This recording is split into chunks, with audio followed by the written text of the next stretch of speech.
Why dip it up when you can dive right in? Why let things simmer when you can cook up a storm? Why live life in half measures when you can live it to the brim?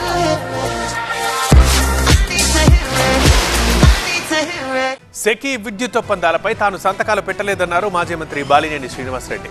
ఓ జిల్లా నేతని మరో జిల్లాకు అధ్యక్షుని చేయడం ఏంటని ప్రశ్నించారు. అయితే బాలినేనికి counter ఇచ్చారు చెవిరెడ్డి భాస్కర్ రెడ్డి. దానికి సంబంధించి సెకీతో ఒప్పందం గురించి నాకు ఏమి తెలియదు. నాకు మటుకి నాగలపల్లి శ్రీకాంత్ గారు ఎనర్జీ మినిస్టర్ గారు సార్ ఇట్లా మాట్లాడుకున్నారు, ఫైలు పంపించాం సార్ మీరు సంతకం పెట్టాను.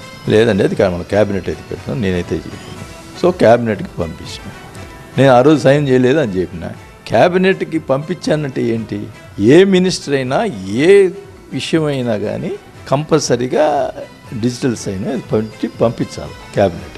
అది డిజిటల్ సైన్ చేసి సైన్ తోటి పంపించాం క్యాబినెట్. దానికి నువ్వు సంతకం పెట్టావని మాట్లాడతాడు. మీరు మంత్రిగా 2 సార్లు సంతకం పెట్టి నేను సంతకం పెట్టలేదంటున్నావు, నేను ఫార్వర్డ్ చేశానంటున్నావు. ఎప్పుడైనా మంత్రి అనే వ్యక్తి తనకు ఫైల్ వస్తే ఆ ఫైల్ మీద తనకు ఇష్టం లేకపోతే ఇష్టం లేదు ఇది కామెంట్ రాయాల, లేదు అంటే ఫార్వర్డ్ చేయడం అంటే అంగీకరించినట్టు లెక్క. తను ఫార్వర్డ్ చేశారు. ఈ భారతదేశంలో ఎక్కడైనా 2 జిల్లాలు దాటిన వ్యక్తిని తీసుకొచ్చి జిల్లా ప్రెసిడెంట్గా ఎవరైనా పెడతారా? చరిత్రలో ఉందా?